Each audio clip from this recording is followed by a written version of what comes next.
the year, and welcome back to another thing. Hang on, wait a minute.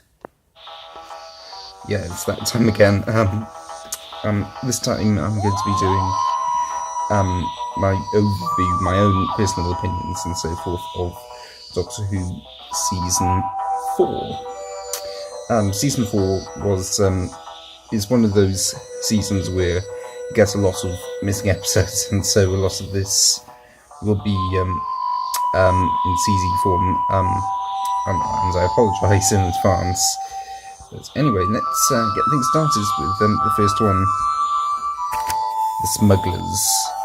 This is the first Doctor Who story written by, the second, written by Brian Hales, who would later create the Ice Warriors. Anyway, it's set on the Cornish coast, and it's the first full adventure. It's with Polly and Ben, and they remain the Doctor's companions almost right through the series, excluding the final story. But anyway, it lasted 4 parts, and I think it's alright. But it's one of the last historical adventures because they were starting to get phased out because nobody seemed to be enjoying them. So anyway, moving on. The 10th Planet, which is notable for being again a missing story with only one episode missing. But it's also got the Cybermen in it, making a first time appearance, and it's also William Hartnell's final story as the Doctor. And of course, at the end, he regenerates, and the animation for episode 4 of this, which is sadly missing, is fantastic. It really is. It is stunning. Is by I think Area 55, based in Australia or New Zealand. And the animation is really good, as I've said. Definitely recommend that you go and check it out. But anyway, a week after that, the audience was introduced to a brand new Doctor, and the return of some old enemies at the same time, in The Power of the Daleks. The Power of the Daleks is actually really, really good. Patrick Troughton in it is superb as the Doctor. I think he was better than William Hartnell. But, the storyline for The Power of the Daleks is really good as well. This is, note here, this is the first Dalek story not to be written by Terry Nation. Or not to be co-written by Terry Nation, rather, but it's still amazingly good. It is, and I'd just like to say that if you want a really good Doctor Who story, then I would recommend this one.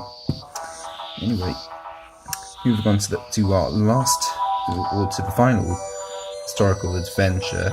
Well, when I say final, it's the final purely historical adventure. Any other historical adventures sets, well, from now on will include science fiction elements. And anyway, you got the Highlanders. This is the of the surviving footage of this. There's only about 3 minutes or so out of all 4 episodes, but it's still pretty good. Okay, yeah, I tell a lie, it's alright. I think it was a wise choice not to do the historical adventures anymore, because they were a bit dreary. But, yeah.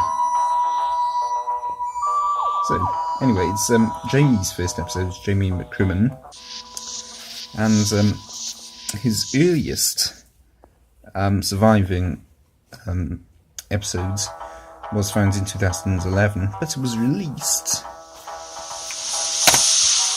Yeah, this is the Underwater Menace, and this is the final Doctor Who DVD release until they find some more episodes, or I'm hoping that they'll find some more episodes.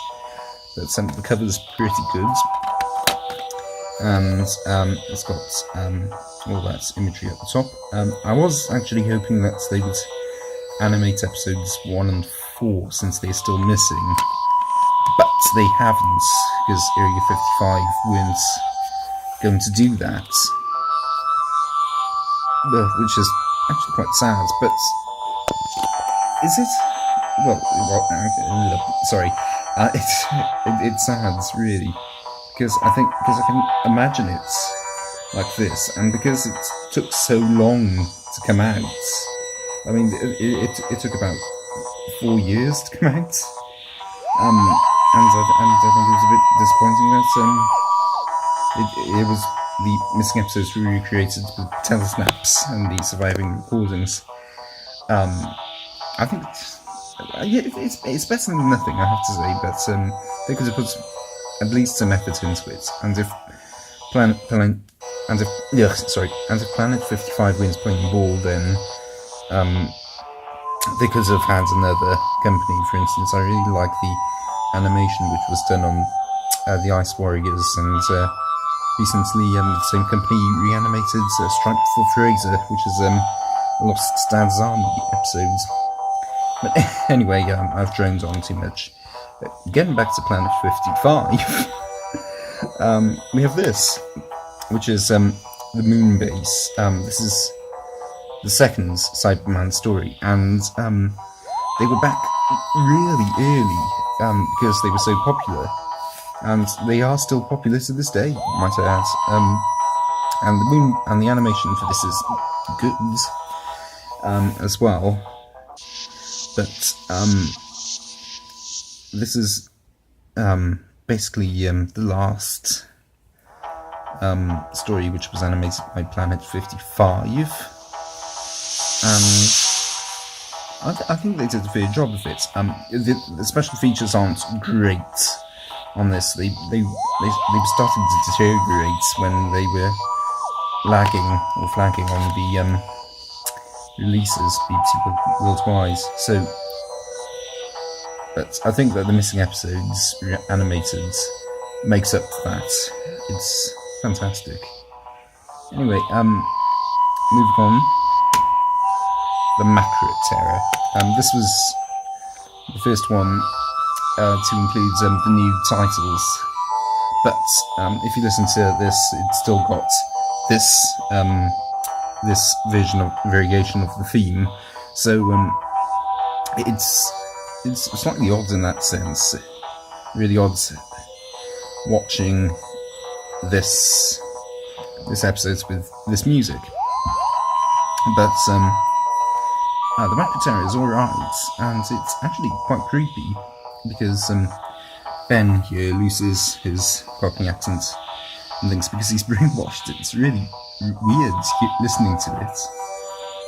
It's a shame that you can't actually watch it anymore, but still. Anyway, next you have the Faceless ones. I think this is one of the best episodes of the season, and episode 1 of this was the last episodes to include this music until the Day of the Doctor, I think. I think it's a fantastic story.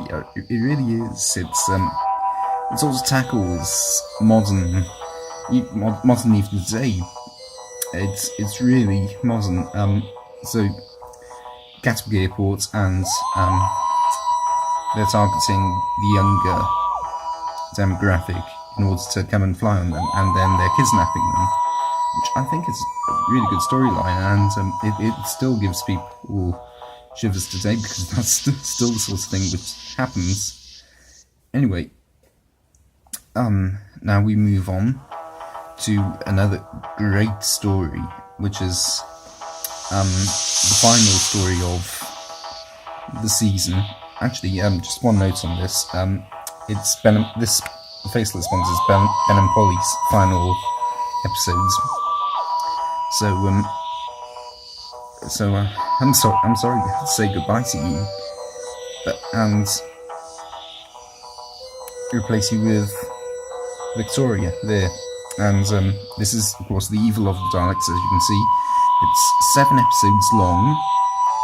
I think it's one of the I think it was one of the first Doctor Who stories to feature 7 episodes. Although I am actually wrong, because Marco Polo was the first, and then I think that there was another. The Daleks was the first, or the Mutants was the first, and then Marco Polo was the second, so this was the third or fourth, I think, but it's still a fantastic story, and the Dalek voices, which we used in The Power of the Daleks down here, were reused for this. And I've just realised that I've got my torch on, so yes.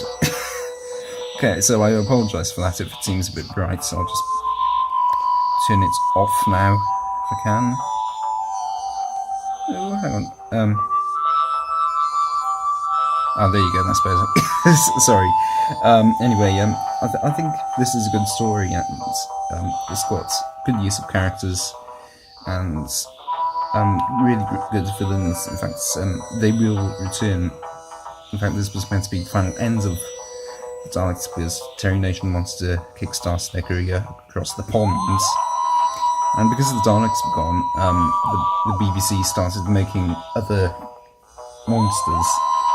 And not just the Cybermen, but other monsters. And also they weren't making any historical adventures anymore, so they had even more reason to do it. But, sorry, that's just a notification. Anyway, it was known as the Golden Age of Monsters. And anyway, I can't think of anything else to say now, so I think I'll conclude this episode. See you again, hopefully next week, with another Doctor Who season overview. Next time I'll be doing season 5. Anyway, I shall see you then, so take care, and see you soon. Goodbye.